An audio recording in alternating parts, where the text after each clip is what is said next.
and welcome to episode 58 of This Week in Germany. We'll be bringing the world to Germany and Germany to the world with news for the week beginning the 9th of February 2015. My name's Daniel. And my name's Rob. Each week we bring you stories from the news, society, and culture in the English language. If you want to find out more, including ways to follow us on Twitter, Facebook, Spreaker, and SoundCloud, head over to our website, thisweekingermany.de. This week in Germany, Chancellor Merkel, the Defense Minister, and the Foreign Minister have all weighed in on the unrest in the Ukraine. In February's film club, Malachi Ray Rempen will be joining us to discuss the movie Wings of Desire. Our German of the Week, Wolfgang Schäuble, met with his Greek counterpart in a frosty discussion, and the result was not a happy one. And we take you to a unique chain of islands off the northeast coast of Germany, many of which you can even walk to from the mainland. All that, plus the rest of the week's news in brief, coming up.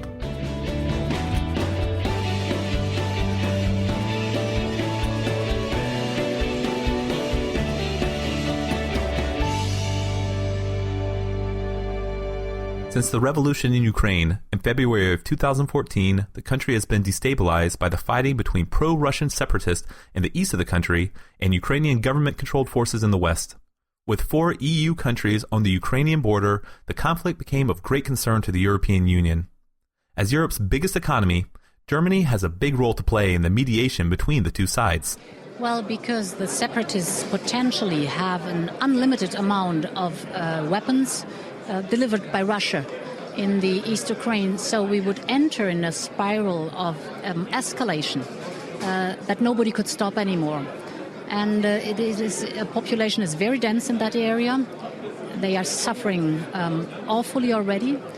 The solution cannot be in a military confrontation between the West and Russia, but the solution must be found at the negotiation table. That was Defense Minister Ursula von der Leyen speaking to Deutsche Welle at the Munich Security Conference. This week, Chancellor Angela Merkel went to Kiev and Moscow with French President François Hollande to discuss diplomatic means of reducing the bloodshed. On Saturday, I spoke to blogger on EU affairs John Worth to explain the recent developments in the area, Germany's role in the mediation process, and how Germany is affected by the conflict. So, John, what is going on in the Ukraine at the moment? The crisis in Ukraine has been in eastern Ukraine has been worsening since the beginning of January. There have been increasing numbers of incursions of Russian-backed troops forcing the line of conflict in eastern Ukraine westwards, meaning Ukrainian forces have been losing ground and the insurgents have been gaining ground.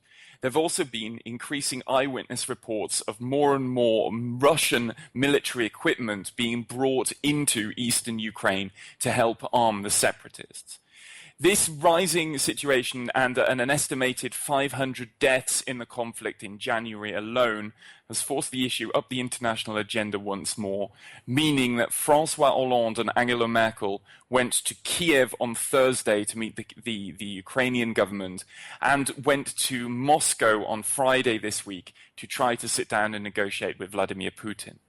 Before we get to what was said, why are the top governments in Europe so concerned? So François Hollande, the French government, and Angela Merkel of the German government, why are they so concerned about this conflict?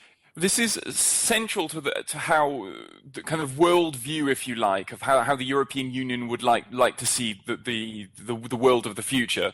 Essentially, where independent countries can pursue friendly relations with each other, particularly economically, whereas the self-determination of countries like Ukraine or Belarus or Moldova is preserved since the fall of communism in the early 1990s. So there's a question of kind of an importance of a worldview of the European Union.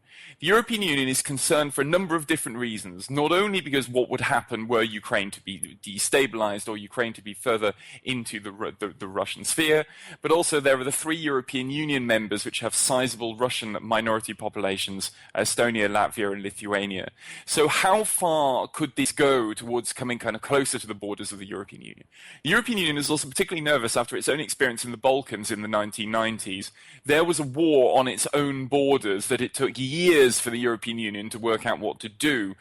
There's a fear of a kind of Bosnia situation. All of the European Union's leaders are fearful that a conflict could fester, and they want to learn the lessons from the 1990s and try to stop the conflict as soon as possible.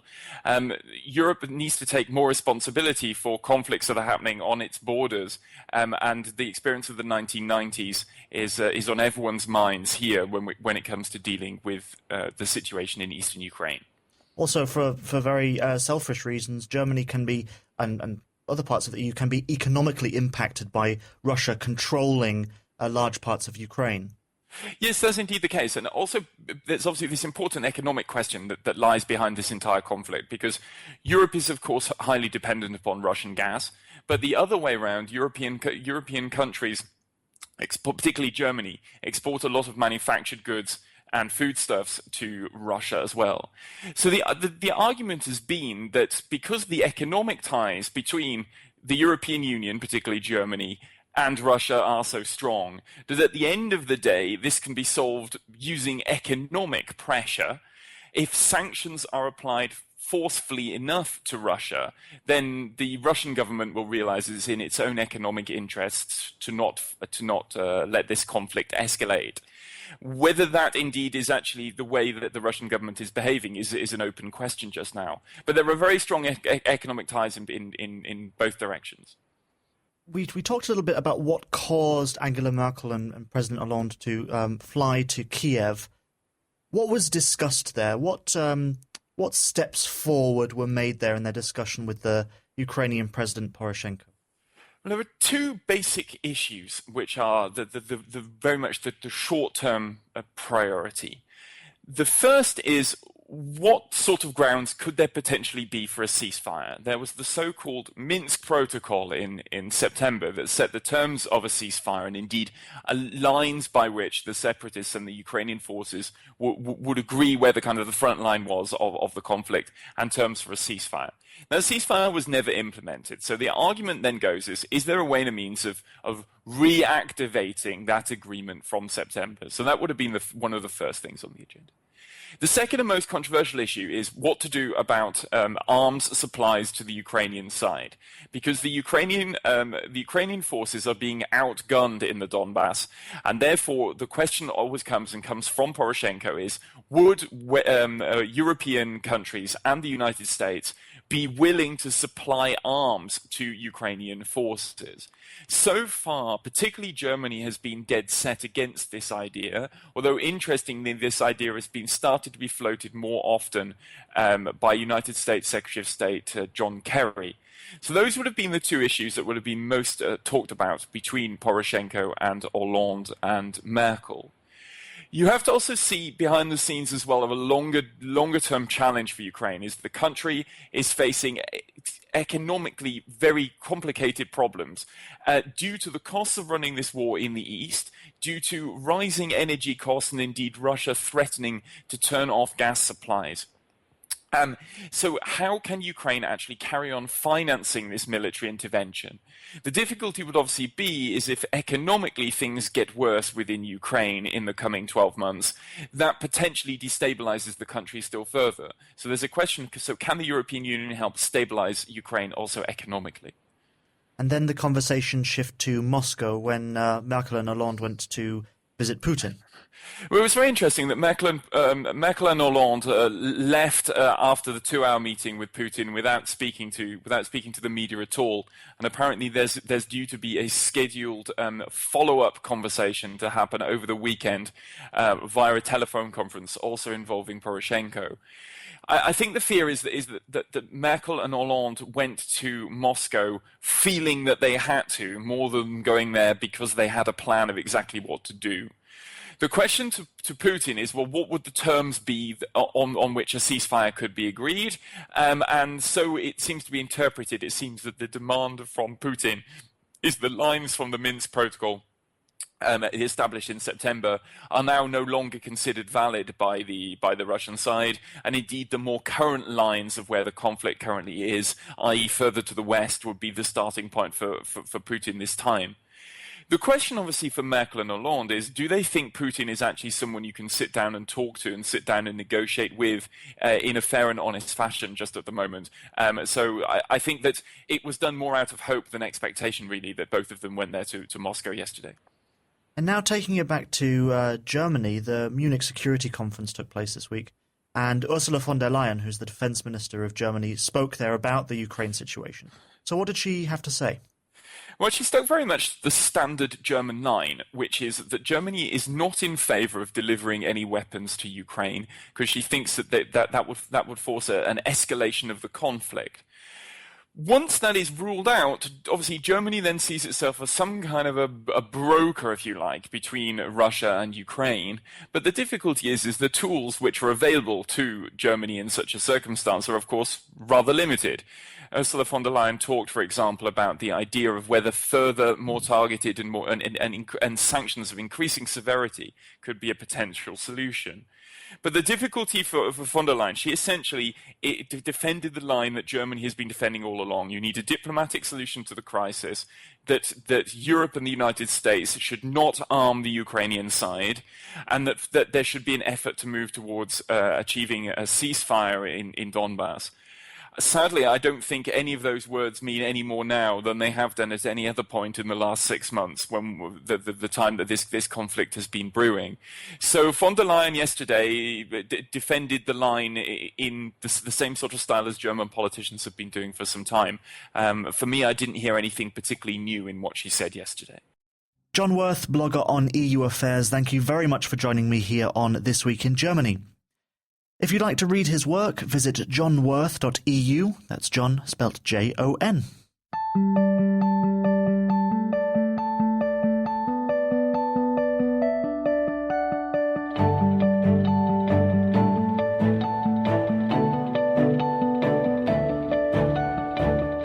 And now for this week's News in Brief.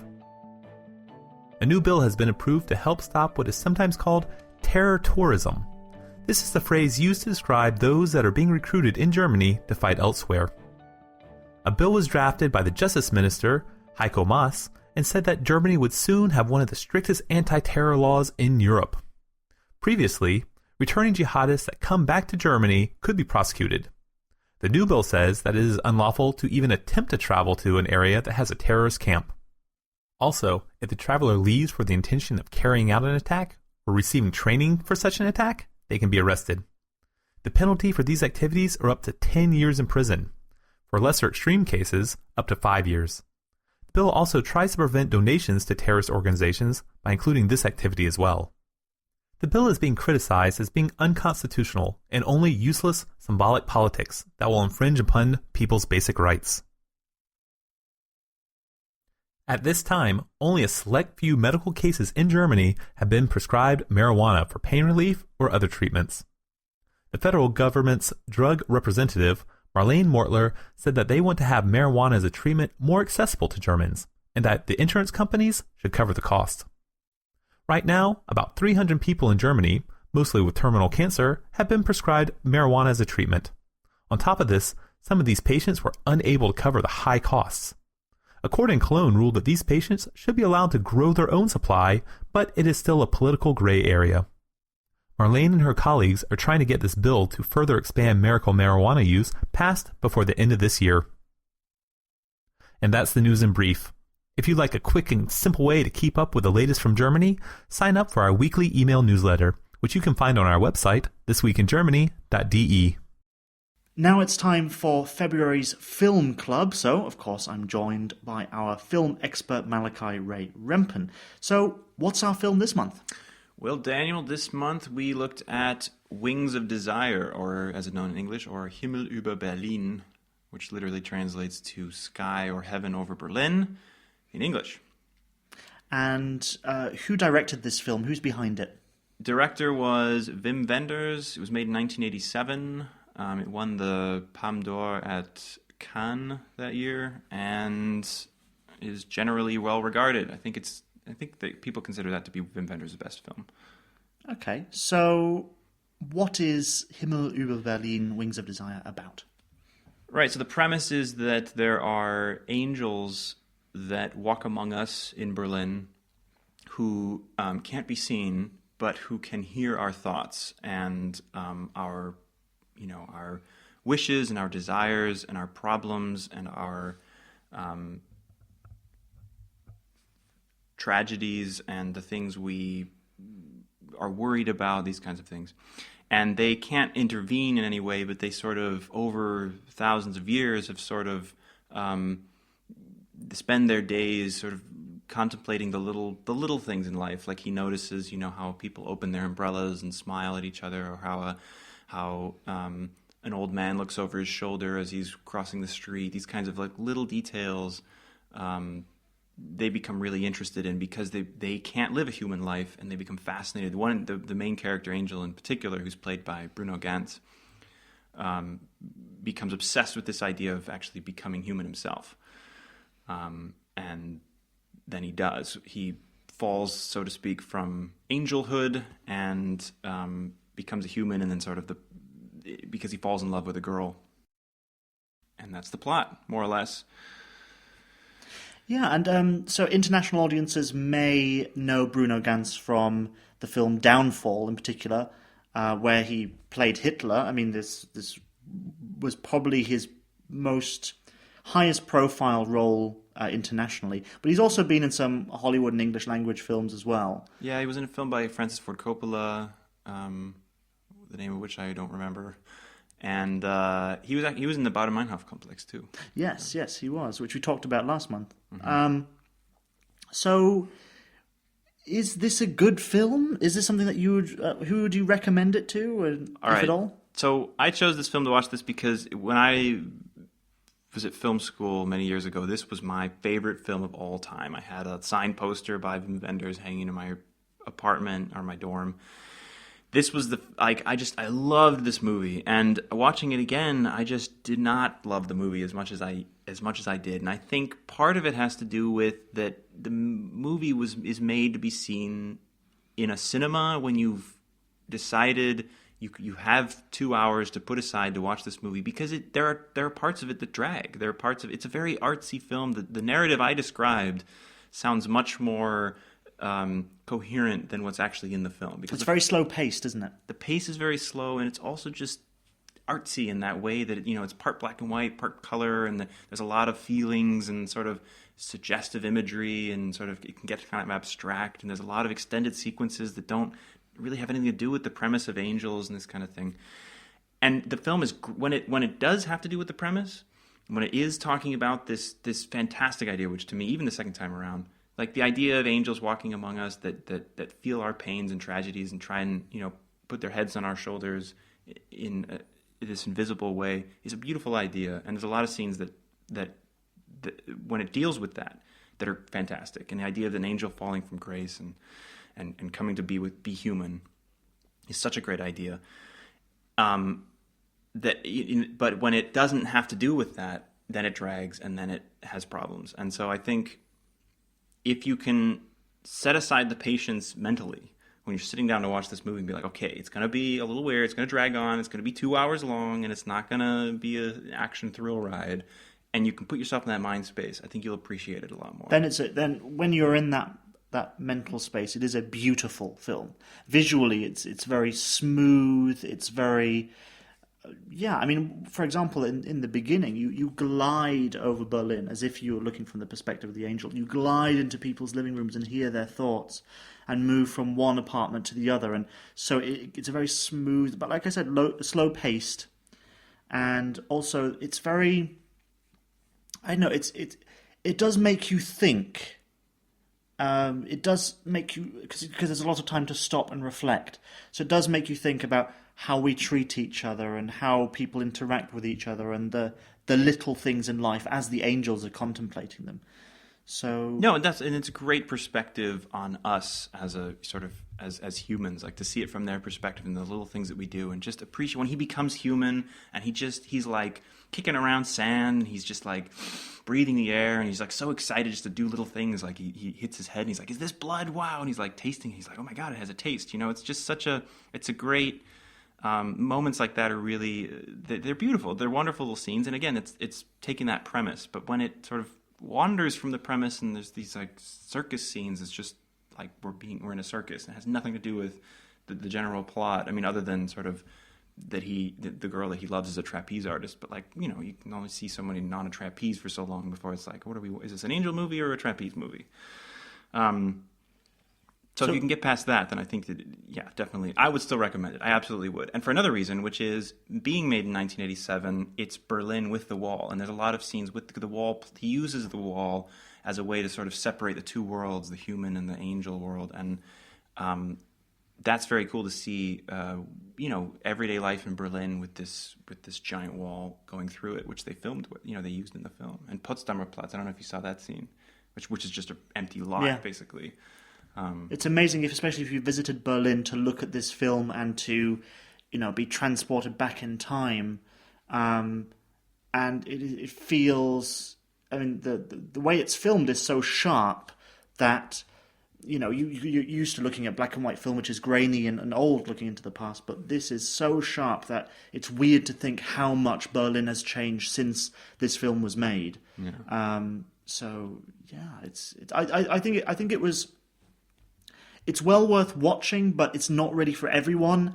And I think it's definitely something where you need to be ready to relax, contemplate, take it all in, and have a think, rather than switch it on to be just purely entertained. Yeah, set aside the time, put yourself mentally there, be like, we're gonna go. Take me somewhere, Wim Wenders. Take me on this experience. Then you'll be more into it than if you're just like, I could rather be watching something else. So, what film shall we cover for March's film club? Do you have an idea, or do you want a suggestion from me? I think it's your turn. Well, I was thinking Das Leben der Anderen, The Lives of Others.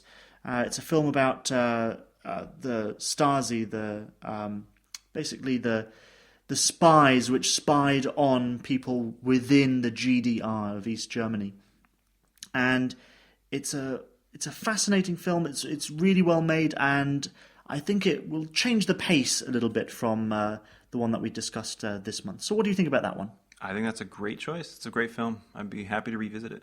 Okay, so the film club film for March is Das Leben der Anderen, The Lives of Others. So Malachi, thank you very much for joining me, and you'll be back next month, right? That's right. See you, Daniel. Bye-bye. If you want to see some of Malachi's film work, check out his website, mmrempen.com.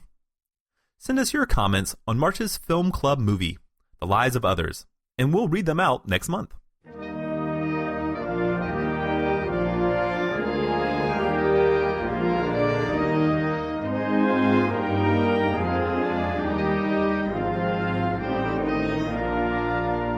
And coming up right now is Destination Germany. We take you on a journey somewhere in the country that is well worth a visit, whether you're a tourist or a permanent resident, a foreigner, or a German citizen. Here, we'll be covering the famous sites as well as the little-known corners of Deutschland. All that matters is showing you that Germany is an interesting and exciting place to visit. If you enjoyed the destinations that we talk about each week, check out our website, thisweekingermany.de, and we'll have photos of each week's destination. The last destination that we covered was the Chiemgau area in southeast Bavaria. We got to hear about why this is a great place to visit during the winter months in Germany due to all of the cold weather activities. Plenty of skiing, hiking, spas and sporting events to keep you entertained. I especially liked that there were snowshoe adventures that you could sign up for to see the countryside, though I'm getting a little chilly just thinking about it. So is this week's destination any warmer? Well, that might be a hard request to fill for a February in Germany, but I'll do my best to bring you out of the snow and mountains. So last week we're in the southeast of the country, and now we're going pretty much as far away from that as you can get. We're going to the northeast corner, and we'll be taking a look at the East Frisian Islands. Oh, an island destination. I like the sound of that. Well, if you like islands, then this time you are in for a treat, as there are actually 12 that make up the East Frisian Islands. Now, these aren't huge islands, the biggest being only about 31 square kilometers, but it's in a really cool location. It's not that far from the mainland, making them pretty accessible to all visitors. So that was going to be one of the things I was going to ask you about. How far off the mainland are these islands? Is it difficult to reach them? You'll have to make some travel arrangements, but they're all pretty easy to reach. All the main islands are between 3 to 10 kilometers away from the mainland. Between them is the Wadden Sea, and this is the cool part. At low tide, it's dry between the coast and 5 of the 7 main islands. You can actually take a guided tour and walk on the mudflats of the Wadden Sea from Germany's coast on to one of the islands. You can actually walk between the islands? There's like a causeway thing? That sounds pretty crazy. It is completely possible during specific times of the day and during specific times of the year. But take caution. It is very dangerous as well as being illegal if you try and walk over the mudflats by yourself. You must be part of an organized guided tour to access this area. Many people have been trapped when the tide quickly came back in. It's also said that the fog in this area can become very thick and an inexperienced trekker might lose their path. Okay, right. So if I want to walk during low tide on the mudflats, I have to go with a licensed guide group. Is that the only way to get onto these islands? I mean, they must have roads as well, right? While the islands aren't very far off the coast, there are no roads that go directly to them. You're going to have to take a ferry from one of the ports that offers a trip to the island that you want to see. Though Deutsche Bahn does have some special offers going to these islands. Check it out. You can order train tickets that go to the port, and then it includes a ferry ride to the island that you want to visit. So now that we've either taken a boat or walked across the mudflats of the Wattensee, what can you do on the islands themselves? One of the major attractions on most of the bigger islands are the beach resorts that have access to the beautiful sandy beaches of the North Sea. You can rent your own little covered beach chairs that seem to be so popular in Germany and take a swim in the waters. But again, be warned, these waters can get a bit chilly. Other than lying on the beaches, there are quite a few historic sites, museums, boutique shopping, and restaurants. Also, something that caught my eye was that one of the islands, they have a Pferdebahn. This is a horse-drawn train that runs on rails, and visitors can ride around and get a good view of the land. And speaking of transportation on the islands, most don't have cars, or even streets with names, so biking is a good way of getting around. Be careful as the winds can get strong on these islands, making even bicycling difficult at times. Next up, our German of the Week section, where we put the spotlight on a prominent person from this week's news, a German citizen or even a foreigner who we deem an honorary German, who's had an effect, for better or worse, on German culture, society, or politics. In this episode, we're featuring Wolfgang Schäuble, the German finance minister who started his post in 2009. This past week, he met with his counterpart from Greece, Yanis Varoufakis. The finance minister from Greece was speaking to Germany, as well as the other EU countries, about his country's need for financial aid. Wolfgang Schäuble did not share Varoufakis' viewpoint and told him so directly, that Greece was responsible for their own problems and therefore must find a solution themselves instead of relying on Germany and the EU for the assistance. He did offer assistance that Germany would send 500 tax collectors to assist the government in Athens to collect from wealthy Greeks. Wolfgang Schäuble was not intimidated and told reporters that he and the Greek finance minister agreed to disagree and that no agreement was reached because it was never in the cards to begin with. And that is the end of episode number 58. We'd like to thank you for leaving your ratings and reviews on iTunes. This 5-star review from TomTom2882 in the German version of iTunes reads, "I'm a 15-year-old German who listens to your podcast every week. I really like the special interviews you do, and I think you always talk about the most interesting and important stories. Rob's effort to pronounce German words correctly is extremely fun."